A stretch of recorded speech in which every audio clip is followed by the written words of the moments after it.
ಮಾನವೀಯತೆಯೂ ಇಲ್ಲದೆ ಬ್ಯಾಂಕ್ ಅಧಿಕಾರಿಗಳು ಮನೆಗೆ ಬೀಗ ಹಾಕಿದ್ದು ಇದೀಗ ಕುಟುಂಬಸ್ಥರು ತನ್ನ ಸಾಮಗ್ರಿಗಳ ಜೊತೆಗೆ ಮನೆಯಿಂದ ಆಚೆ ಬೀದಿಯಲ್ಲಿದ್ದು ನೆರೆಮನೆಯ ಆಶ್ರಯ ಪಡೆದು ಸಹಾಯಕ್ಕಾಗಿ ಕಣ್ಣೀರು ಸುರಿಸುತ್ತಿದ್ದಾರೆ. ಇಂಥದೊಂದು ಅಮಾನವೀಯ ಘಟನೆ ಹಾಸನ ಜಿಲ್ಲೆ ಆಲೂರು ತಾಲೂಕಿನ ಕುಂದೂರು ಹೋಬಳಿಯ ಒಳಗರಹಳ್ಳಿ ಗ್ರಾಮದಲ್ಲಿ ನಡೆದಿದೆ.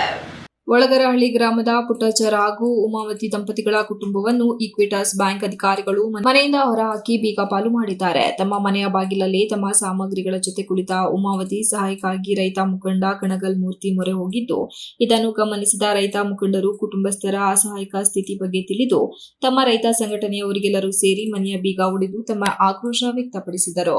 ಈ ಬಗ್ಗೆ ಮನೆಯ ವಾರಸುದಾರಿ ಉಮಾವತಿ ಮಾತನಾಡಿ, ನಾವು 2019ರಲ್ಲಿ ಈಕ್ವಿಟಾಸ್ ಮೈಕ್ರೋ ಫೈನಾನ್ಸ್ ಬ್ಯಾಂಕಿನಲ್ಲಿ ಮನೆಯ ಮೇಲೆ 2 ಲಕ್ಷ ರು ಹಣ ಲೋನ್ ಮಾಡಿಸಿದ್ದೆವು. ಅದರಲ್ಲಿ ನಮಗೆ 1,80,000 ಹಣ ನಮಗೆ ಸಿಕ್ಕಿದ್ದು, ಈ ಹಣವನ್ನು ನಾವು ಕಷ್ಟಪಟ್ಟು ಕಟ್ಟಿದ್ದೇವೆ. ಆದರೂ ಕೂಡ ಬ್ಯಾಂಕ್ ಸಿಬ್ಬಂದಿಗಳು 3,30,000 ರು ಹಣವನ್ನು ಕಟ್ಟಿಕೊಡಿ ಎಂದು ಹಿಂಸೆ ಕೊಡುತ್ತಿದ್ದು, ನಾವು ಅಷ್ಟೊಂದು ಹಣವನ್ನು ಕಟ್ಟಲು ಆಗುವುದಿಲ್ಲವೆಂದಾಗ ನಾವು ಇಲ್ಲದ ಸಮಯದಲ್ಲಿ ಮನೆಗೆ ನೋಟಿಸ್ ಅಂಟಿಸಿ ಹೋಗಿದ್ದಾರೆ. ನಮ್ಮ ಮನೆಯವರು ಕಾಯಿಲೆ ಪೀಡಿತರಾಗಿದ್ದು, ಅವರನ್ನು ಮಂಗಳೂರಿಗೆ ಆಸ್ಪತ್ರೆಗೆ ಕರೆದುಕೊಂಡು ಹೋದ ಸಂದರ್ಭದಲ್ಲಿ ಮನೆಗೆ ನೋಟಿಸ್ ಅಂಟಿಸಿ ಹೋಗಿದ್ದು, ನಾವು ಅದನ್ನು ನೋಡಿಲ್ಲ. ಆಸ್ಪತ್ರೆಯಿಂದ ಬರುವಷ್ಟರಲ್ಲಿ ನಮ್ಮ ಮಗಳು ಒಬ್ಬಳೇ ಇದ್ದಾಗ ಅವಳನ್ನು ಮನೆಯಿಂದ ಹೊರಗೆ ತಳ್ಳಿ ಬೀಗ ಹಾಕಿಕೊಂಡು ಹೋಗಿದ್ದಾರೆ. ನಾವು ಹಣವನ್ನು ನಿಗದಿಪಡಿಸಿದ ದಿನಾಂಕ ಸರಿಯಾಗಿ ಕಟ್ಟಿಕೊಟ್ಟರೂ ಕೂಡ ಬ್ಯಾಂಕ್ ಸಿಬ್ಬಂದಿ ಬಾಯಿಗೆ ಬಂದಂತೆ ಬೈದು ಏಕವಚನದಲ್ಲಿ ಮಾತನಾಡುತ್ತಿದ್ದರು. ಅಲ್ಲದೆ ಕೆಲಸ ಮಾಡಲು ಬಿಡದೆ ಹಿಂಸೆ ಕೊಡುತ್ತಿದ್ದರು ಎಂದು ಗಂಭೀರ ಆರೋಪ ಮಾಡಿದ್ದಾರೆ.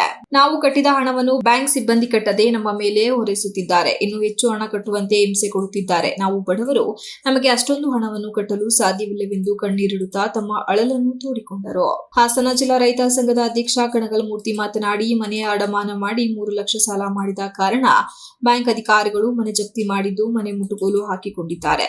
ಒಬ್ಬ ಸಾಮಾನ್ಯ ಬಡ ಕುಟುಂಬಗಳ ಮೇಲೆ ಖಾಸಗಿ ಬ್ಯಾಂಕಿನವರ ದಬ್ಬಾಳಿಕೆ ತೋರುತ್ತಿದ್ದಾರೆ ಎಂದು ಆಕ್ರೋಶ ವ್ಯಕ್ತಪಡಿಸಿದರು. 2 ಲಕ್ಷಕ್ಕೆ 3 ಲಕ್ಷ ಹಣ ಕಟ್ಟಿ ಎಂದರೆ ಹೇಗೆ ಕಟ್ಟುತ್ತಾರೆ? ಹಾಗಾದರೆ ಬ್ಯಾಂಕಿನಲ್ಲಿ ಬಡ್ಡಿ ಹಣವೆಷ್ಟು ಎಂದು ಪ್ರಶ್ನಿಸಿದರು. ಮನೆಯ ಯಜಮಾನ ಕಾಯಿಲೆಯಿಂದ ಬಳಲುತ್ತಿದ್ದು, ಮನೆಯ ಒಬ್ಬ ಮಹಿಳೆ ಗಂಡ ಮಕ್ಕಳನ್ನು ನೋಡಿಕೊಂಡು ಸಂಸಾರ ನಿಭಾಯಿಸಿಕೊಂಡು ಹೋಗುವುದು ಎಷ್ಟು ಕಷ್ಟ. ಅಂಥದರಲ್ಲಿ ಕೂಡ ಹಣವನ್ನು ಕಟ್ಟಿಕೊಟ್ಟರೂ ಹೆಚ್ಚು ಬಡ್ಡಿ ಹಣದ ಆಸೆಗೆ ಮೈಕ್ರೋ ಫೈನಾನ್ಸ್ ಬ್ಯಾಂಕ್ ಸಿಬ್ಬಂದಿಗಳು ಮಹಿಳೆಗೆ ತೊಂದರೆ ಕೊಟ್ಟು ಮನೆಗೆ ಬೀಗ ಹಾಕಿ ಜಪ್ತಿ ಮಾಡಿಸಿದ್ದಾರೆ. ಮನೆಯಲ್ಲಿ ಒಂದು ಹೆಣ್ಣು ಮಗು ಏನೂ ಇಲ್ಲದೆ ಬರೀ ಕೈನಲ್ಲಿ ಕಳಿಸುವುದೆಂದರೆ ಏನು ಅರ್ಥ? ಬ್ಯಾಂಕ್ ಸಿಬ್ಬಂದಿಗಳಿಗೆ ಮಾನ ಮರ್ಯಾದೆ ಇಲ್ಲವೇ? ಒಂದಷ್ಟು ಮಾನವೀಯತೆಯೂ ಇಲ್ಲವೇ? ಹೆಣ್ಣು ಮಕ್ಕಳನ್ನ ಹೊರಗೆ ತಳ್ಳಿ ಬೀಗ ಹಾಕಿದ್ದಾರೆ. ಆ ಕುಟುಂಬ ಮನೆ ಇಲ್ಲದೆ ಎಲ್ಲಿ ಹೋಗಬೇಕು, ಏನು ಮಾಡಬೇಕು? ತಮ್ಮ ಜಾನುವಾರುಗಳ ಕೊಠಡಿ ಸೇರಿ ಇಡೀ ಮನೆಗೆ ಬೀಗ ಹಾಕಿದ್ದಾರೆ. ಮನೆ ಇಲ್ಲದೆ ಪಕ್ಕದ ಮನೆಯಲ್ಲಿ ಹೋಗಿದ್ದಾರೆ. ನಾಚಿಕೆ ಆಗಬೇಕು ಬ್ಯಾಂಕ್ ಸಿಬ್ಬಂದಿಗಳಿಗೆ. ಮೈಕ್ರೋ ಫೈನಾನ್ಸ್ ಹಾವಳಿ ಹೆಚ್ಚಾಗಿದ್ದು, ಕೂಡಲೇ ಸಂಬಂಧಪಟ್ಟ ಜಿಲ್ಲಾಧಿಕಾರಿಗಳು ಗಮನ ಹರಿಸಿ ಆ ಕುಟುಂಬಸ್ಥರಿಗೆ ನ್ಯಾಯ ಕೊಡಿಸಿ. ಈ ಭಾಗದಲ್ಲಿ ಕೂಡ ಆನೆಗಳ ಹಾವಳಿ ಇದೆ. ರಾತ್ರಿ ಹೇಗೆ ಮಲಗಬೇಕು? ಆ ಕುಟುಂಬದ ಹೆಣ್ಣು ಮಗುವಿನ ಸೂಕ್ತ ರಕ್ಷಣೆ ಏನು? ಎಷ್ಟು ದಿನ ಮನೆ ಇಲ್ಲದೆ ಬೇರೆಯವರ ಮನೆಯಲ್ಲಿಯೇ ಇರುತ್ತಾರೆ? ನಾವಿನ್ನೂ ಬದುಕಿದ್ದೇವೆ. ನಮ್ಮ ರೈತ ಸಂಘ ಅವರಿಗೆ ನ್ಯಾಯ ಸಿಗುವವರೆಗೂ ಜೊತೆಯಲ್ಲೇ ನಿಲ್ಲುತ್ತೇವೆ. ನಾವು ಯಾರಿಗೂ ಭಯಪಡುವ ಅವಶ್ಯಕತೆ ಇಲ್ಲವೆಂದು ಮನೆಯ ಬೀಗ ಒಡೆದು ಕುಟುಂಬಸ್ಥರಿಗೆ ಇರಲು ವ್ಯವಸ್ಥೆ ಮಾಡಿಕೊಟ್ಟಿದ್ದೇವೆ. ಕೂಡಲೇ ಈಕ್ವಿಟಾಸ್ ಸಿಬ್ಬಂದಿಗಳ ಮೇಲೆ ಕ್ರಮ ಕೈಗೊಳ್ಳದಿದ್ದರೆ ಉಗ್ರ ಹೋರಾಟ ಮಾಡುವುದಾಗಿ ಎಚ್ಚರಿಕೆ ನೀಡಿದ್ದಾರೆ.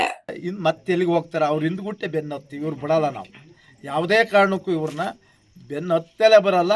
ಇಲ್ಲ ಅವರ ಆಫೀಸ್ಗೆ ನುಗ್ಗಿದ್ದು ಇನ್ನೊಂದು ಕೆಲವೇ ದಿವಸಗಳಲ್ಲಿ ಅವ್ರ ಆಫೀಸ್ಗೆ ನುಗ್ತೀವಿ. ಯಾಕೆಂದರೆ ಅವ್ರು ತಗೊಂಡಿರೋದು 2 ಲಕ್ಷ, ಇವ್ರು ಕಟ್ಟಿರೋದು 3,30,000. ಇನ್ನೂ 3 ಲಕ್ಷ ಕಟ್ಟಿ ಅಂದರೆ ಎಲ್ಲಿಂದ ತನಕ? ಆಯ್ತಪ್ಪ, ಅವ್ರಿಗೆ ನಾವು 3 ಲಕ್ಷ ಕೊಡ್ತೀವಿ. ಅವ್ರು ಯಾವ ಥರ ಬಡ್ಡಿ ಹಾಕ್ಯಾರ ಅದೇ ಥರ ಬಡ್ಡಿಲಿ ನಮಗೆ ಕೊಡಲಿ. ನಾವು ರೈತರೇ ಕೊಡೋಣ. ನಾವಿನ್ನು ಗೇಯಕ್ಕಲ್ಲ, ನಮಗೆ ಗೇಯಕ್ಕಾಗಲ್ಲ. ಹಂಗಾಗಿ ಇವತ್ತು ಬೀಗ ಹೊಡೆದಿದ್ವಿ. ಮುಂದಕ್ಕೆ ಎಲ್ಲೇ ಇದ್ರು ರೈತರ ಮನೆ ಈ ಥರ ಎಲ್ಲರ ಬೀಗ ಹಾಕಿ ಕೋರ್ಟ್ ಆರ್ಡ್ರು ಅಂತ ತೊಂದರೆ ಫಸ್ಟ್ ಮಂಡಿಯಿಂದ ಕೆಳಕ್ಕೆ ಕಾಲು ಮುರಿಲೇಬೇಕಾಯ್ತು. ಪಾಪ ಕೋರ್ಟ್ ಅವ್ರಿಗೆ ಮಾಡಿ ಅಂತ ಹೇಳಿಲ್ಲ ಮ್ಯಾಜಿಸ್ಟ್ರೇಟ್ಗಳು, ಜಡ್ಜರು ನಮ್ಮಂಗೆ ಮನುಷ್ಯರೇ. ಅವ್ರು ಬೇರೆ ಏನು ಮನೆಗೆ ಅವರು ಕಲೆಕ್ಷನ್ಗೆ ಅಂತ ಬಂದರೆ ಏಕವಚನದಲ್ಲಿ ಬೈಯೋರು, ಬೆಳಿಗ್ಗೆ ಬಂದರೆ ಸಂಜೆವರೆಗೂ ಇಲ್ಲೇ ಕೂತ್ಕೊಳ್ಳೋರು, ನನಗೆ ಕೆಲಸ ಮಾಡ್ಲಿಕ್ಕೆ ಅಡ್ಡಿಪಡಿಸೋರು, ಏಕವಚನದಲ್ಲೆಲ್ಲ ಮಾತಾಡೋರು. ಮತ್ತೆ ಒಂದಿನ ಲೇಟ್ ಆದ್ರೂ ಬಾಯಿ ಬಂದಂಗೆ ಬೈಯೋರು. ನಾವು 7 ಗಂಟೆ ಆಗಿದ್ರು ನಾವು ಫೋನ್ಪೇ ಅಥವಾ ಕೊಡ್ತಿದ್ದು. ಒಬ್ರು ಬಂದವರು ಇವತ್ತು ಕಟ್ಟಿಲ್ಲ ಅಂತ ಅಂತೇಳಿ ಸುಳ್ಳು ಹೇಳಿಸೋರು. ನಾವು ಕಟ್ಟಿದ ಹಣನ ಸುಮಾರು ಮೋಸ ಮಾಡಿದ್ದಾರೆ. ಅಲ್ಲಿಗೆ ಹಣ ಹೋಗಿಲ್ಲ, ಸುಮ್ಮನೆ ಕಳಿಸಿದ್ದೀವಿ ನೋಡಿ ಲೀಸ್ಟ್ ಅಂತ ಹೇಳಿ ಅನ್ನೋರು, ಮತ್ತೆ ಫೋನಿಗೆ ಕಳಿಸಿದ್ದೀವಿ ಅಂತ ಅನ್ನೋರು. ಫೋನಲ್ಲಿ ಚೆಕ್ ಮಾಡಿದ್ರೆ ಇರ್ತಿರ್ಲಿಲ್ಲ. ಈ ಥರ ತುಂಬ ದಬ್ಬಾಳಿಕೆ ಮಾಡಿದ್ದಾರೆ. ಭಾರಿ ಬಡ್ಡಿ ಅಂತ ವಸೂಲಿ ಮಾಡಿದ್ದಾರೆ. ನಮಗೆ ಈ 3,30,000 ರೂಪಾಯಿ ಕಟ್ಟೋಕ್ಕಾಗಲ್ಲ ಅಂತ ಅಂದಿದ್ದಕ್ಕೆ ನಮ್ಮ ಮನೆಯವರಿಗೆ ವರ್ಷದಲ್ಲಿ 4 ಸರಿ ನಾವು ಮಂಗಳೂರು ಫಾದರ್ಮಲ್ಲ ಹಾಸ್ಪಿಟ್ಲಿಗೆ ನಾನು ಕರ್ಕೊಂಡು ಹೋಗ್ತೀನಿ. BP ಇದೆ, ಶುಗರ್ ಇದೆ. ನಮಗೆ ಯಾವುದೇ ರೀತಿ ನೀವು ಕೆಲಸ ಮಾಡೋಕ್ಕಾಗಲ್ಲ. Pradeep TV 46 news Kannada, Aluru. You are watching TV 46 News Kannada.